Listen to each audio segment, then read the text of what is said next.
কুয়েটে নিষিদ্ধই থাকছে রাজনীতি। একাডেমিক কার্যক্রম স্থগিত। 28 ফেব্রুয়ারি পর্যন্ত 4 সদস্যের তদন্ত কমিটি গঠন। শিক্ষাঙ্গনে নতুন ফ্যাসিবাদের পদধ্বনি শোনা যাচ্ছে। দাবি ছাত্রদলের। ফ্যাসিস্টদের পুনর্বাসন কাম্য নয় বললেন ফখরুল। নাইকো দুর্নীতি মামলায় খালেদা জিয়া সহ সব আসামির খালাস। রাজনৈতিকভাবে হয়রানি করতেই এই মামলা, আদালতের পর্যবেক্ষণ। এবং উত্তরা এক দম্পতিকে কোপানোর ঘটনায় গ্রেফতার আরও 2। কিশোর গ্যাংয়ের দৌরাত্ম্য কমাতে সমন্বিত উদ্যোগ চায় পুলিশ।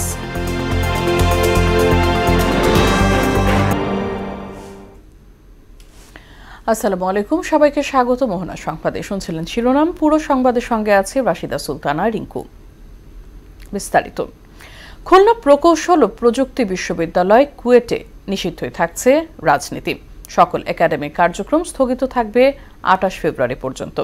একই সঙ্গে প্রকৃত দোষীদের খুঁজে বের করতে গঠন করা হয়েছে 4 সদস্যের তদন্ত কমিটি। জরুরি সিন্ডিকেট সভায় এসব সিদ্ধান্ত নেওয়া হয়।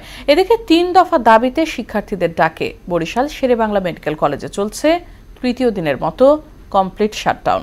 বিস্তারিত জানাচ্ছেন শারমিন স্বর্ণা।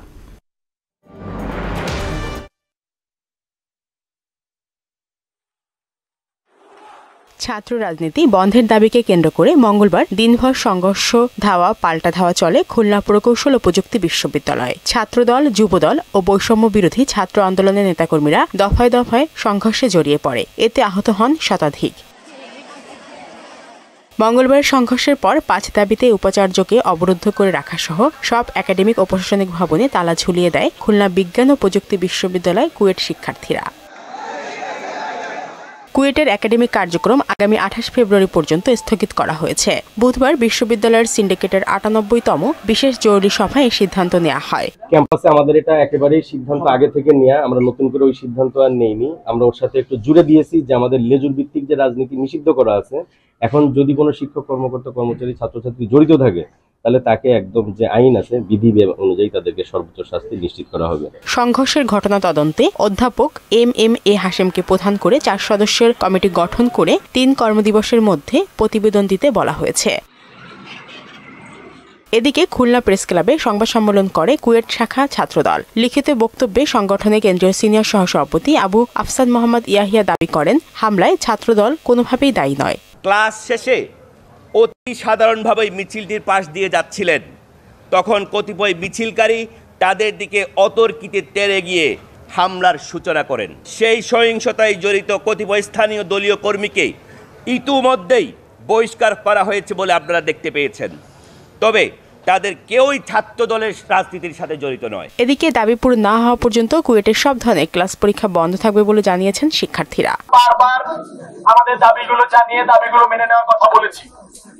আমরা গতকাল রাতেই বলেছি আমাদের দাবিগুলো মেনে নেওয়ার আগ পর্যন্ত আমরা ক্লাস বর্জন করলাম। অন্যদিকে শিক্ষক সংকট সমাধানের দাবিতে বরিশাল শেরেবাংলা মেডিকেল কলেজে চলছে কমপ্লিট শাটডাউন কর্মসূচি। আমাদের 334 জন শিক্ষক থাকার কথা, সেখানে 161 জন টিচার রয়েছে এবং 173টি পদ খালি। আমাদের দেখা যায় যে প্রত্যেকটা ডেপথে first phase, second phase, third phase, anatomy, biochemistry, আমাদের থার্ড ফেজে কমবেট প্রত্যেকটা টিচার একবারে সংকট। মানববন্ধন কর্মসূচি দিয়েছে এবং আন্দোলনের এই যে কন্টিনিউয়াস বা এই ধারাবাহিকতা চলমান থাকবে। দাবি আদায়ে একাডেমিক ও প্রশাসনিক ভবনে তালা ঝুলিয়ে দিয়েছে শিক্ষার্থীরা।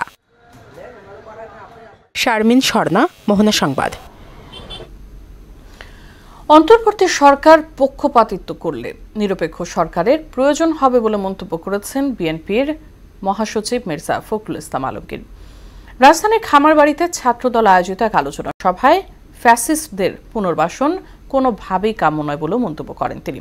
অনুষ্ঠানে ছাত্রদল নেতারা বলেন, শিক্ষাঙ্গনে নতুন ফ্যাসিবাদের পদধ্বনি শোনা যাচ্ছে। তানজিদ ভুঁইয়ার প্রতিবেদন।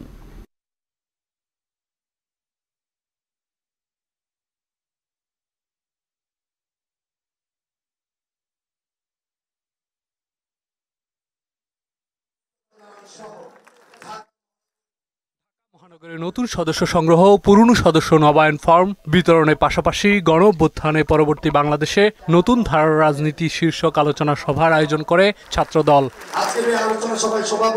ছাত্রদল নেতাদের অভিযোগ, অভ্যুত্থান পরবর্তী সময়ে একটি বিশেষ গোষ্ঠীর ইন্ধনে বিভিন্ন জায়গায় ছাত্রদলের বিপক্ষে অবস্থান নিয়েছে বৈষম্য বিরোধী নামধারী একটি মহল। কুয়েটের যে শুরুর যে ঘটনা, এই ঘটনার সূচনা করেছিল, তাকে চিহ্নিত করে অতি দ্রুততম সময়ে বিচারের আওতায় নিয়ে আসতে হবে। সাধারণ ছাত্রছাত্রীদের নাম ধারণ করে তাদেরকে ব্ল্যাকমেইল করে আমাদের কর্মকাণ্ডকে যাতে ব্যাহত করতে না পারে। পলাতক আওয়ামী লীগ নেতাকর্মীরা ছাত্রদল সহ বিএনপির বিভিন্ন ইউনিটে অনুপ্রবেশের চেষ্টা করছে উল্লেখ করে তারা বলেন, শিক্ষাঙ্গনে নতুন ফেসিবাদের পদধ্বনি শোনা যাচ্ছে। সেই আওয়ামী লীগ বিভিন্নভাবে দখলদারি, চাঁদাবাজি, লুটতরাজ করার মাধ্যমে তারা বিএনপির উপরে দোষ চাপিয়ে দেওয়ার চেষ্টা করছে। যারা এই দেশের পতাকা নিয়ে বিরোধিতা করেছে, তারা যদি আজকে এই দেশের দেশপ্রেমিক সাজতে চায়, ওই সমস্ত লোকদেরকে আমাদের চিহ্নিত করতে হবে। অনুষ্ঠানে বিএনপি মহাসচিব মির্জা ফখরুল ইসলাম আলমগীর বলেন, নির্বাচন নিয়ে অন্তর্বর্তী সরকারের তৎপরতায় মানুষের মনে সন্দেহ তৈরি হয়েছে। আমরা দেখছি যে নতুন সরকার, অন্তর্বর্তীকালীন সরকার, আমরা তাকে সমর্থন দিয়েছি। তারা চেষ্টা করছেন অতি দ্রুত কিছু কাজ শেষ করে এই নির্বাচনের দিকে যাওয়া, কিন্তু এর মধ্যেই কতগুলো সন্দেহের সৃষ্টি হয়েছে মানুষের মধ্যে। সেই সন্দেহটা হচ্ছে যে আদৌ নির্বাচনটা এরা আন্তরিক কিনা। স্থানীয় সরকার উপদেষ্টার বক্তব্যের সমালোচনা করে তিনি বলেন, পলাতকদের পুনর্বাসন চেষ্টা কাম্য নয়। ১/১১ মতো কিছু ঘটনার চেষ্টা হলে তা প্রতিহত করা হবে। এর থেকে এটাই প্রমাণিত হয়েছে যে তারা এখন তাদের নিজেদের স্বার্থে ওই ফ্যাসিস্টদেরকে তারা জায়গা দিতে চায়। চলমান পরিস্থিতিতে সবাইকে ঐক্যবদ্ধ থেকে ষড়যন্ত্র মোকাবেলার আহ্বানও জানান বিএনপি মহাসচিব। দল গঠন করবে, সেটা কখনোই মেনে নেওয়া হবে না। তানজিদ ভুইয়া, মোহনা সংবাদ, ঢাকা। দীর্ঘ ১৭ বছর পর নাইকো দুর্নীতি মামলায় খালেদা জিয়া ও গিয়াসউদ্দিন আল মামুন সহ ৮ আসামিকে খালাস দিয়েছেন আদালত। ঢাকার বিশেষ জজ আদালত ৪-এর বিচারক রবিউল আলম এই আদেশ দেন। রায়ের পর্যবেক্ষণে মামলাটিকে রাজনৈতিক উদ্দেশ্য প্রণোদিত বলে মন্তব্য করেন আদালত। অন্যদিকে রায়ে খালেদা জিয়ার ন্যায় বিচার পেয়েছেন বলে জানিয়েছেন আইনজীবী ব্যারিস্টার কায়সার কামাল। বিস্তারিত কাজী পাপ্পুর রিপোর্টে। কানাডীয় প্রতিষ্ঠান নাইকোর সঙ্গে অস্বচ্ছ চুক্তির মাধ্যমে রাষ্ট্রের আর্থিক ক্ষতি সাধন ও দুর্নীতির অভিযোগে ২০০৭ সালের ৯ December BNP chairperson Khaleda Zia সহ ১১ জনের বিরুদ্ধে মামলা করে দুদক। ২০০৮ সালে চার্জশিট প্রদান ও ২০২৩-এ ৮ জনের বিরুদ্ধে অভিযোগ গঠন করেন আদালত। মামলা চলাকালীন মৃত্যুবরণ করায় ৩ আসামির নাম চার্জশিট থেকে বাদ দেওয়া হয়। ৬৮ জনের মধ্যে ৩৯ জনের সাক্ষ্য গ্রহণ ও দুপক্ষের যুক্তিতর্ক শেষে খালেদা জিয়া সহ সব আসামি নির্দোষ প্রমাণিত হয়। খালাসের রায় দেয় আদালত। বিএনপি সরকার ক্ষমতায় আসলো ১/১০/২০০১ সালে। এর আগে নাইকোর যে দুর্নীতি যা হয়েছিল সব শেখ হাসিনা সরকার আমলে হয়েছিল। শেখ হাসিনার দুর্নীতিকে ব্যালেন্স করার জন্য, তার সমকক্ষ করার জন্য আমাদের দেশনেত্রী বেগম খালেদা জিয়া রাজনৈতিকভাবে, সামাজিকভাবে, রাষ্ট্রীয়ভাবে তাকে মেলাইন করার জন্য তাকে মিথ্যা মামলা দিয়েছে। আজকে রায়ের মধ্য দিয়ে বেগম খালেদা জিয়াকে খালাস দিয়েছেন, পাশাপাশি অন্য সকল আসামিকেও খালাস দিয়েছেন। খালেদা জিয়া ও বিএনপির গায়ে কালিমা লাগাতেই নিজের মামলা প্রত্যাহার করে শেখ হাসিনা নাইকো মামলায় বেগম জিয়াকে ফাঁসিয়েছেন বলে জানান বিএনপির আইন বিষয়ক সম্পাদক ব্যারিস্টার কায়সার কামাল। বিএনপির নামে যেন কালিমা লেপন করা যায়, তার জন্য শেখ হাসিনা ওয়াজেদ আদালতকে ব্যবহার করতেন এবং দুর্নীতি দমন কমিশনকে ব্যবহার করতেন। তারই ফলশ্রুতিতে শেখ হাসিনা ওয়াজেদ ওনার বিরুদ্ধে অভিযোগ যা ছিল তা খারিজ করে দিলেন, বাতিল করে দিলেন। কিন্তু দেশনেত্রী বেগম খালেদা জিয়া শেখ হাসিনার সময় যে কন্ট্রাক্টটা হয়েছিল সেই কন্ট্রাক্টটা শুধু পারফর্ম করছিলেন। তার জন্য বেগম খালেদা জিয়াকে দিনের পর দিন আদালতের কাঠগড়ায় হাজিরা দিতে হয়েছিল। নাইকো দুর্নীতি মামলায় হয়রানি ও সম্মানহানির ঘটনায় ক্ষতিপূরণ এবং তৎকালীন দুদক কর্মকর্তাদের বিচার চেয়ে আবেদনের বিষয়টি বিবেচনা করা হবে জানিয়েছেন খালেদা জিয়ার আইনজীবী। রাষ্ট্রীয়ভাবে তাকে যাতে ক্ষতিপূরণ দেওয়া হয়। কাজী পাপ্পু, মোহনা সংবাদ, ঢাকা। নির্মাণ কোম্পানিগুলোকে লভ্যাংশ থেকে শ্রমিক কল্যাণ তহবিলে জমা দেওয়ার আহ্বান জানিয়েছেন শ্রম ও কর্মসংস্থান উপদেষ্টা এম শাখাওয়াত হোসেন। নির্মাণ প্রতিষ্ঠানগুলো শ্রমিক কল্যাণ তহবিলে লভ্যাংশের নির্ধারিত অংশ জমা না দিলে সরকারি কাজ পাবে না বলেও জানান তিনি। বাংলাদেশ সাবমেরিন কেবলস পিএলসির লভ্যাংশের অর্থ শ্রমিক কল্যাণ তহবিলে হস্তান্তর অনুষ্ঠানে উপদেষ্টা আহ্বান জানান।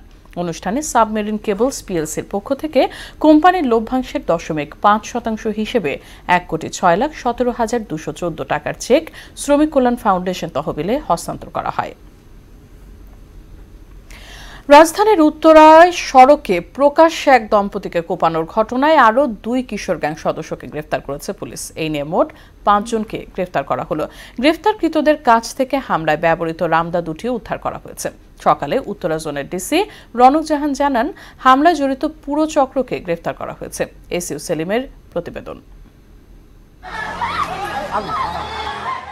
গেল সোমবার রাত 9টার দিকে উত্তরা 7 নম্বর সেক্টরের 9 নম্বর সড়কে এক দম্পতিকে প্রকাশ্যে কোপানো হয়। উত্তরা ও আশপাশের এলাকার বখাটে তরুণরা তুচ্ছ একটি ঘটনায় বড় বড় রামদা ও ধারালো অস্ত্র হাতে হায়নার মতো ঝাঁপিয়ে পড়ে এই দম্পতির উপর। বুধবার ডিএমপি মিডিয়া সেন্টারে চাঞ্চল্যকর এই ঘটনা নিয়ে ব্রিফিংয়ে উত্তরা জোনের ডিসি রনক জাহান জানান, উচ্চ শব্দে মোটরসাইকেল চালানোকে কেন্দ্র করে পথচারী দম্পতির উপর হামলা চালায় বখাটে কিশোর গ্যাং। শব্দ করে যখন তারা যাচ্ছিল, এই ঘটনার প্রতিবাদ করেন আরেকজন রিকশা আরোহী। তখন এই দম্পতি সেই রিকশা যাত্রীকে সাহায্য করার জন্য তারা এসে দাঁড়ান এবং বলেন যে কেন তারা রাস্তায় এই ধরনের ঘটনা ঘটাচ্ছে। এটা প্রতিবাদ করলে তাদের একজন ফোন করে আরও তাদের 2 সহযোগীকে ঘটনাস্থলে ডেকে নিয়ে আসে। নিয়মিত গ্রেফতার অভিযান সত্ত্বেও উত্তরা সহ রাজধানী জুড়ে কিশোর গ্যাংয়ের দৌরাত্ম্য কমছে না স্বীকার করে এর জন্য সমন্বিত উদ্যোগ নেওয়া জরুরি বলে জানান ডিসি রনক জাহান। এটার জন্য আসলে দীর্ঘমেয়াদী পরিকল্পনা দরকার। আমি ব্যক্তিগতভাবে মনে করি সমাজ কল্যাণ যে মন্ত্রণালয় এবং শিশুদের জন্য যে যারা আছেন তারা সবাই মিলেই হয়তো গ্র্যাজুয়ালি এই অবস্থা থেকে উত্তরণ করা সম্ভব। কিন্তু আমরা প্রতিদিনই তাদের বিরুদ্ধে আমরা ড্রাইভ দিই এবং প্রতিদিনই আমাদের আটক থাকে। হামলায় অংশ নেয়া কিশোর গ্যাংয়ের সদস্য মোবারক হোসেন ও রবি রায়কে ঘটনাস্থল থেকে গ্রেফতার করা হয়। তাদের দেয়া তথ্য অনুযায়ী হামলায় ব্যবহৃত রামদা ও ধারালো অস্ত্রসহ আলফাজ, সাইফ ও সজীব নামের আরও 3 গ্যাং সদস্যকে গ্রেফতার করা হয়েছে। এসইউ সেলিম, মোহনা সংবাদ, ঢাকা। দেশে ক্যান্সার আক্রান্ত শিশুর পর্যাপ্ত চিকিৎসা নেই। যেটুকু আছে তাও সাধ্যের বাইরে হওয়ায় সহায় সম্বল হারিয়ে নিঃস্ব হচ্ছে বহু পরিবার। ব্যয় সামলাতে না পেরে প্রায় 40% ক্যান্সার রোগীর পরিবার মাঝপথে চিকিৎসা ছেড়ে দিচ্ছে। মহাখালী ক্যান্সার হাসপাতালে আন্তর্জাতিক শিশু ক্যান্সার দিবসের আলোচনায় এসব তথ্য উঠে আসে। উষা ফেরদৌসের প্রতিবেদন। বছরে গড়ে 13,000 হিসাবে গেল 1 দশকে দেশে অন্তত 1,30,000 শিশু ক্যান্সারে আক্রান্ত হয়েছে। 2024 সালে কেবল জাতীয় ক্যান্সার হাসপাতালে অনূর্ধ্ব 4 বছর বয়সী 8,000, 5 থেকে 14 বছর বয়সী 15,000 এবং 16 থেকে 24 বছর বয়সী প্রায় 12,000 নতুন ও পুরাতন রোগী ক্যান্সারের চিকিৎসা নিয়েছে।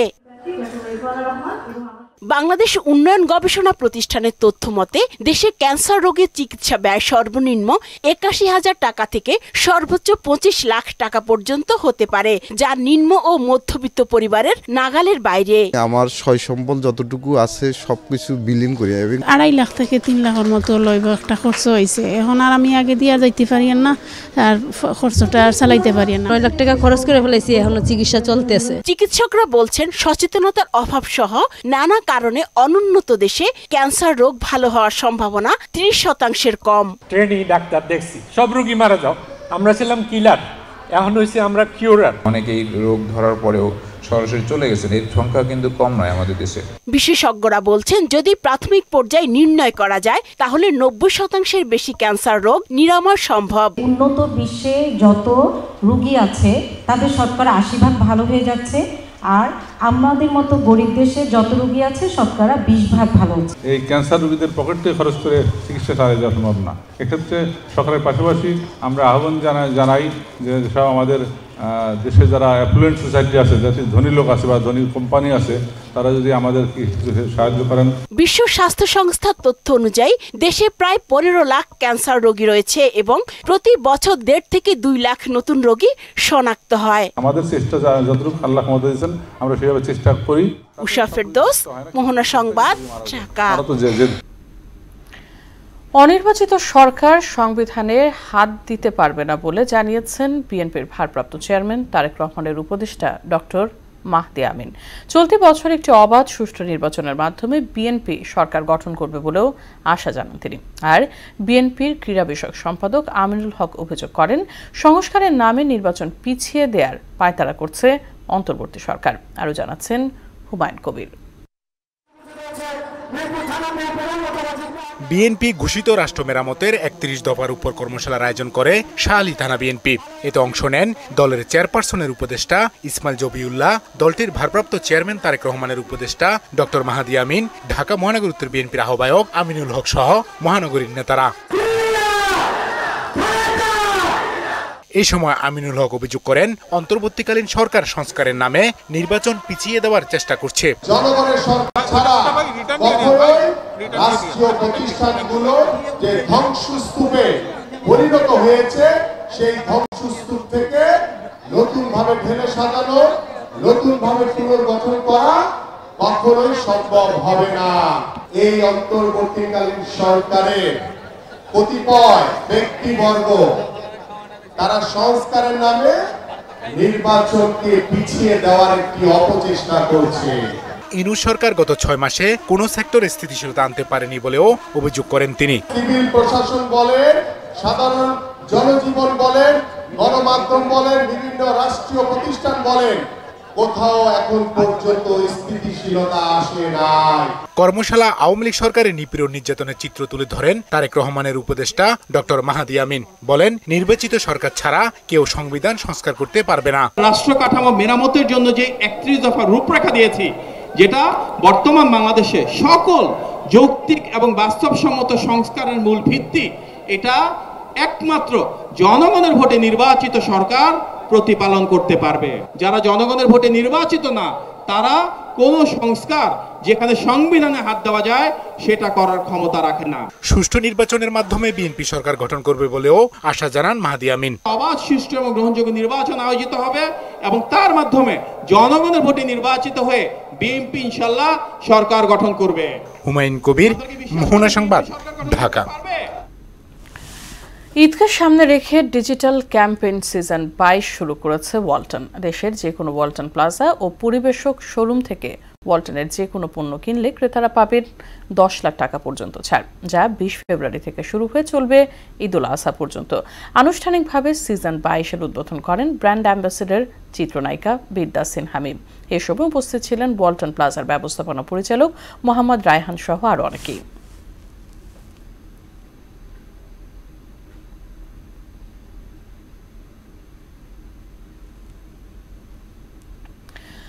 মোবাইল আর্থিক সেবা খাতকে আরও সুরক্ষিত করতে সারা দেশে ধারাবাহিক প্রশিক্ষণ কর্মশালার আয়োজন করেছে পিবিআই এবং বিকাশ।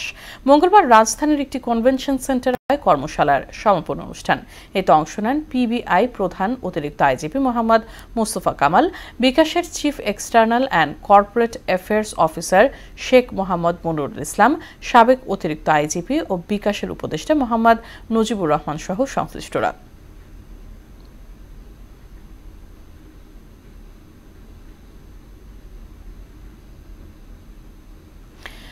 দেশের নারী ক্রিকেটের অগ্রগতির লক্ষ্যে গুলশান ইউথ ক্লাব লিমিটেডের প্রিমিয়াম ডিভিশন মহিলা ক্রিকেট দলের পাশে দাঁড়িয়েছে মেঘনা ব্যাংক পিএলসি। এ উপলক্ষে গুলশান ইউথ ক্লাবে আয়োজিত এক অনুষ্ঠানের মাধ্যমে মেঘনা ব্যাংক চেক হস্তান্তর করে। এ সময় উপস্থিত ছিলেন মেঘনা ব্যাংকের পরিচালক জাহাঙ্গীর আলম মানিক, ব্যবস্থাপনা পরিচালক ও সিইও কাজী আহসান খলিল, উপব্যবস্থাপনা পরিচালক কিমিয়া সাদাত এবং ব্র্যান্ড মার্কেটিং এবং কমিউনিকেশন প্রধান মোয়াজ্জিম হোসেন জুয়েল। দেশের বাইরের খবর। জো বাইডেনের আমলে নিয়োগ পাওয়া ইউএস অ্যাটর্নিদের বরখাস্ত করেছেন ডোনাল্ড ট্রাম্প। যুক্তরাষ্ট্রের 94টি কেন্দ্রীয় ডিস্ট্রিক্ট কোর্টে ইউএস অ্যাটর্নি কর্মরত আছেন 93 জন। এদিকে ভারতের জন্য নির্ধারিত 21 মিলিয়ন মার্কিন ডলার সহায়তা বন্ধের আদেশ দিয়েছেন ট্রাম্প। অন্যদিকে কয়েকটি ক্ষেত্রে 25% শুল্ক আরোপেরও সিদ্ধান্ত নিয়েছেন তিনি। বিস্তারিত কাজী শাহরিনের ডেস্ক রিপোর্টে। বাইডেনের নেতৃত্বাধীন বিচার বিভাগ তাকে অন্যায়ভাবে বিচারের মুখোমুখি করেছে, এমন অভিযোগে ক্ষমতা গ্রহণের পরই বিচার বিভাগ সংস্কারের পদক্ষেপ নেন ডোনাল্ড ট্রাম্প। এর অংশ হিসেবে সাবেক প্রেসিডেন্ট জো বাইডেনের আমলে নিয়োগ পাওয়া সকল ইউএস অ্যাটর্নিদের বরখাস্তের আদেশ দেন তিনি।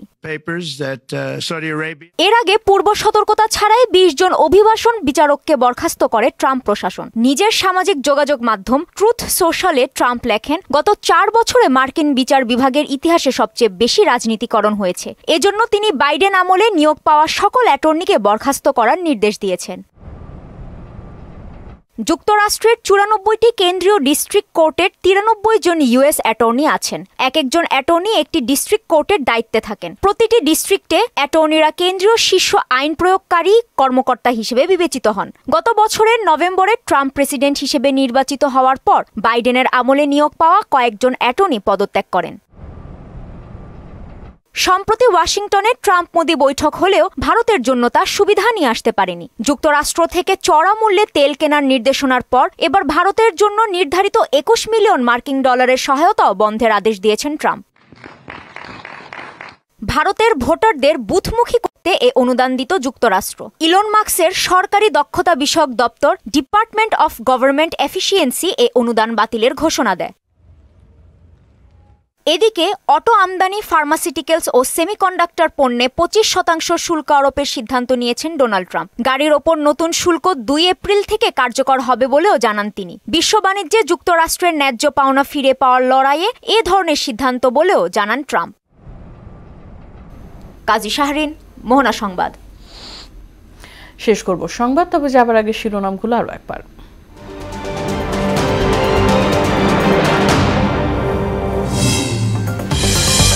কুয়েটে নিষিদ্ধই থাকছে রাজনীতি। একাডেমিক কার্যক্রম স্থগিত। 28 ফেব্রুয়ারি পর্যন্ত 4 সদস্যের তদন্ত কমিটি গঠন। শিক্ষাঙ্গনে নতুন ফ্যাসিবাদের পদধ্বনি শোনা যাচ্ছে, দাবি ছাত্রদলের। ফ্যাসিস্টদের পুনর্বাসন কাম্য নয় বললেন ফখরুল। নাইকো দুর্নীতি মামলায় খালেদা জিয়া সহ সব আসামির খালাস। রাজনৈতিকভাবে হয়রানি করতেই এই মামলা, আদালতের পর্যবেক্ষণ।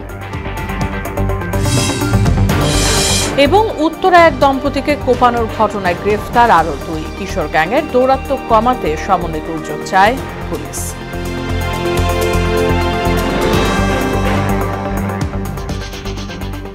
এই ছিল সংবাদে। পরবর্তী সংবাদ রাত 12টায়। এর আগে সংবাদ তাছাড়া মোহনার সব শেষ খবর জানতে ভিজিট করুন www.mohana.tv। সংবাদ দেখতে পারেন ফেসবুক ও ইউটিউবে। সঙ্গে থাকার জন্য ধন্যবাদ সবাইকে।